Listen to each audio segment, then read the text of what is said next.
இங்க ஒரு குட்டி பொண்ணு அவளோட அப்பா கூட சேர்ந்து கார்டனை சுத்தி பார்க்கலாம்னு வர்றா. அப்பாவோ குட்டி பாப்பா வேமா எந்திரிச்சிருவா, அதனால நம்ம ஃபர்ஸ்ட் சாப்பிட்டுட்டு அடுத்து சுத்தி பார்க்கலாம்னு சொல்றாரு. இதனால இவ கோவப்பட்டு வரமாட்டேன்னு அவரோட கையை விட்டுட்டு அங்கேயே நிக்கிறா. அப்பா இவகிட்ட நான் எத்தனை தடவை உங்ககிட்ட சொல்றேன் இந்த மாதிரி கையை விட்டுட்டு போக கூடாதுன்னு சொல்றாரு. பட் இவ அதை கேட்காம திரும்பிக்கிறா.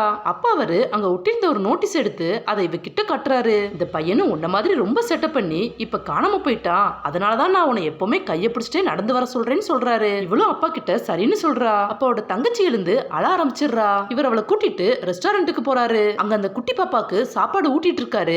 அப்பா இவ தங்கச்சியை பார்த்து சிரிச்சுக்கிட்டே ஹாய் சொல்றா. இவளை பார்த்ததும் குட்டி பாப்பா பயங்கரமா அழ ஆரம்பிச்சிடுறா. அப்பா இவகிட்ட ஏன் அவளை அழ வச்சேன்னு சொல்லி திட்டுறாரு. இவ நான் எதுவுமே பண்ணேன்னு சொல்றா. அவர் இவளோட கையில அந்த நோட்டீஸ் இருக்கதை பார்த்துட்டு அதை எடுத்த இடத்துல வையின்னு சொல்றாரு. இவ அது எனக்கு வேணும்னு சொல்றா. அவரோ அதை நம்ம வச்சிருக்க கூடாது, அதை எடுத்த இடத்துல போய் வையி, நான் இங்க இருந்து உன்னை பார்த்துட்டே இருக்கேன்னு சொல்றாரு. இவளும் சரின்னு அந்த நோட்டீஸ் போட்டுக்கிட்டு போறா. அப்ப அங்க இருந்த எல்லாருமே அந்த குட்டி பாப்பாவை பார்த்து ரொம்ப அழகா இருக்கான்னு சொல்லி புகழ்ந்துகிட்டே இருக்காங்க. அப்பாவும் ரொம்ப சந்தோஷப்படுறாரு. இவ அதை பார்த்துட்டு அந்த நோட்டீஸை கையில வச்சுக்கிட்டே கோமா அங்க இருந்து போறா. அவ போற வழியில ஒரு அம்மா அவங்களோட குழந்தை கூட சேர்ந்து அங்க இருக்கிற பூக்களை காட்டிட்டு இருக்காங்க. இவ கோமா அவங்கள பார்த்து முறைச்சுக்கிட்டு அங்க இருந்து போறா. அவ அம்மா இறந்ததை நினைச்சு இவ ரொம்ப ஃபீல் பண்றா. கொஞ்ச தூரம் போனதும் அங்க ஒரு வழி இருக்கத பாக்குறா. இவ மெதுவா அந்த வழியை நடந்து போறா. அங்க ஒரு கதவு இருக்கு. இவ அந்த கதவை திறந்து உள்ள போறா.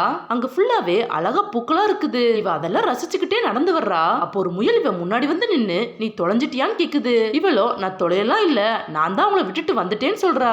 அந்த முயலும் தாவி தாவி போகுது. இவ அது பின்னாடியே போறா. அது ஒரு புதருக்கு பின்னாடி போயிட்டு உருவம் மாறி ஒரு பூனையா வருது. அந்த பூனை அவகிட்ட ஏன் எல்லாரையும் விட்டுட்டு வந்தேன்னு கேக்குது. இவளோ அவங்க யாருக்கும் நான் தேவைப்பட மாட்டேன்னு சொல்றா. உடனே அந்த பூனை நீயும் என்ன மாதிரி தானா, நானும் யாருக்கும் தேவைப்படல, அதான் இங்க வந்துட்டேன்னு சொல்லுது. அது பேசிக்கிட்டே அடுத்து ஒரு பறவையா உருவம் மாறுது.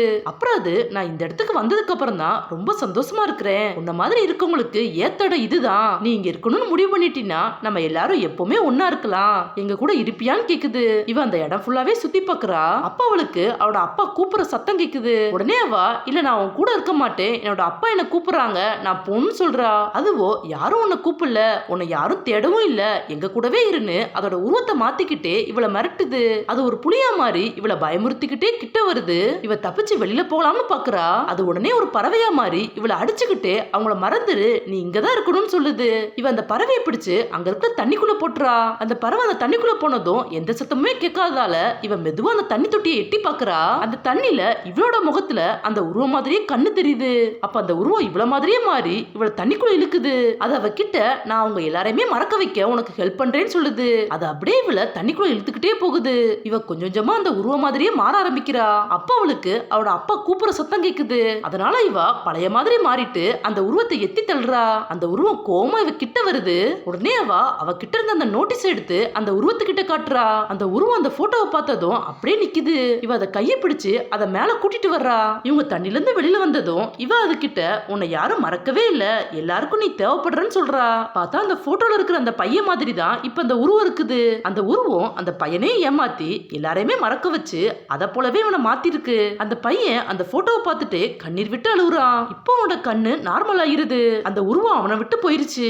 அவனுக்கு எல்லாமே ஞாபகம் வந்ததால அந்த உருவம் அவனை விட்டு போயிருச்சு. அதே நேரம் அப்பா அவளை தேடிக்கிட்டே இங்கே வந்துடுறாரு. அவர் கூட அந்த கார்டன்ல வேலை பார்க்கறவங்களும் இருக்காங்க.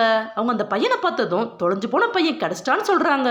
இவ அப்பாவை பார்த்ததும் அங்கிருந்து இறங்கி அப்பா கிட்ட ஓடி வர்றா. அவ அப்பாவை சந்தோஷமா ஹக் பண்றா. அப்பாவோ உனக்கு ஒன்னும் ஆகல, நீ இதே மாதிரி திரும்பவும் பண்ணாதன்னு ரொம்ப ஃபீல் பண்ணி சொல்றாரு. குட்டி பாப்பாவும் அக்காவை பாசமா தொட்டு ஹக் பண்ணிக்கிறா. இவ அதெல்லாம் பார்த்து அழுதுகிட்டே அவங்க ரெண்டு பேரையும் ஹக் பண்ணிக்கிறா. அந்த கார்டன்ல வேலை பார்க்கறவங்க அந்த பையன் கிட்ட நாங்க போலீஸ் கிட்ட சொல்லிட்டோம், உன்னோட அம்மா உன்னை பார்க்க வந்துட்டு இருக்காங்கன்னு சொல்றாங்க. அவனும் சந்தோஷமா சரின்னு சொல்றான். அதே நேரம் அப்பா அவகிட்ட என்ன மன்னிச்சிரு, நான் ரொம்ப ஸ்ட்ரிக்டா இருந்துட்டேன், நீயும் உன் தங்கச்சியும் தான் என்னோட உலகமே, மறுபடியும் இப்படி பண்ணாதன்னு சொல்றாரு. அவர் அவங்கள தோல்ல தூக்கிக்கிட்டு வெளியில வராரு. அப்ப அந்த பையனோட அம்மாவும் அவன் கூட பிறந்தவங்களும் ஓடி வந்து அவனை ஹக் பண்ணிக்கிறாங்க. அவனும் ரொம்ப சந்தோஷமா அவங்கள பாக்குறான்.